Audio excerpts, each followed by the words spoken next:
আসসালামু আলাইকুম, কেমন আছেন সবাই? আশা করি সবাই ভালো আছেন।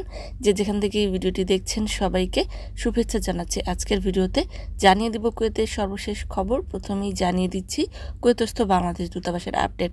কুয়েতস্থ বাংলাদেশ দূতাবাসের নতুন ভিসা সত্যায়ন বা অ্যাটেস্টেড সম্পর্কে দূতাবাস হতে ঘোষণা দেওয়া হয়েছে যে ভিসা নাম্বার 20 অর্থাৎ ডোমেস্টিক ওয়ার্কার ভিসা এবং ভিসা নাম্বার 18 অর্থাৎ ওয়ার্কিং ভিসার ক্ষেত্রে নতুন ভিসাগুলো দূতাবাস থেকে কফিল নিজে সত্যায়ন করতে হবে।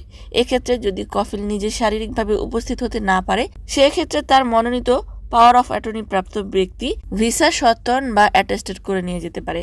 এক্ষেত্রে দূতাবাস সত্যতা যাচাইয়ের জন্য 20 নম্বর ভিসার ক্ষেত্রে কফিলের সিগনেচার করা পাসপোর্টের কপি দাখিল করতে হবে এবং 18 নম্বর ভিসার ক্ষেত্রে কুয়েত PAM কর্তৃক ইস্যুকৃত ইত্তেমাদ তাওকিয়া দাখিল করতে হবে, অর্থাৎ অবশ্যই সিগনেচারের প্রয়োজন রয়েছে। জানিয়ে দিচ্ছি আরও একটি ঘোষণা। কুয়েতস্থ বাংলাদেশ দূতাবাস হতে প্রকাশ করে বলা হয়েছে যে বাংলাদেশি নাগরিকদের অবগতির জন্য জানানো যাচ্ছে যে আগামী 26শে জুন 2025 রোজ বৃহস্পতিবার হিজরি নববর্ষ উপলক্ষে কুয়েত সরকার ছুটি ঘোষণা করেছে।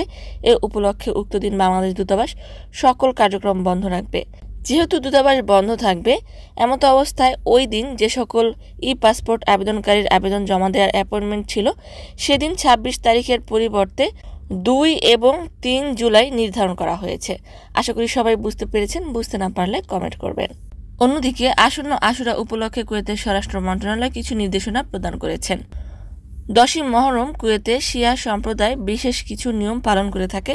তাদেরকে নতুন বার্তা হিসেবে বলা হয়েছে যে আশুরা উপলক্ষে কোনো ধরনের তাঁবু স্থাপন করা, রাস্তা অবরোধ করা, লাউড স্পিকার ব্যবহার করা, মিছিল করা আইনত দণ্ডনীয় অপরাধ এবং নিষিদ্ধ করা হয়েছে। আশুরার দিনগুলোতে অগ্নি নিরাপত্তা বিধিমালা অনুসরণ করার জন্য প্রতিনিধিদেরকে আরও আহ্বান জানানো হয়েছে। অন্যদিকে কুয়েতের শিল্প ও বাণিজ্য মন্ত্রণালয় থেকে ঘোষণা করেছে যে ইরান ইসরায়েল আগ্রাসন শুরু হবার পর কুয়েতে বাইক ডেলিভারি করে খাদ্য সরবরাহের চাহিদা অনেকটাই বেড়ে গিয়েছে।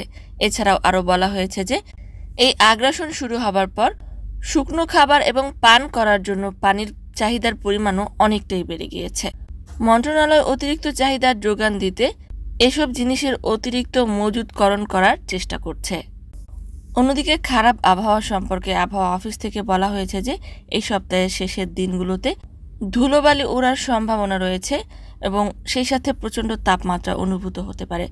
দিনের বেলা 50 তাপমাত্রা এবং সেই সাথে বাতাসের গতিবেগ কিছুটা তীব্র থাকবে। রাতের বেলাও তীব্র তাপমাত্রা অনুভূত হওয়ার সম্ভাবনা রয়েছে। সম্মানিত ভিউয়ার্স, আজকের মতো এই ছিল আপডেট। পুরো ভিডিওটি দেখার জন্য ধন্যবাদ। এ ধরনের ভিডিও পেতে চাইলে ইউটিউব চ্যানেলটিকে সাবস্ক্রাইব করে দিবেন, ফেসবুক পেজটিকে লাইক এবং ফলো করে দিবেন। যারা পূর্বেই করেছেন সবাইকে ধন্যবাদ। আজকের মতো বিদায়। আল্লাহ হাফেজ।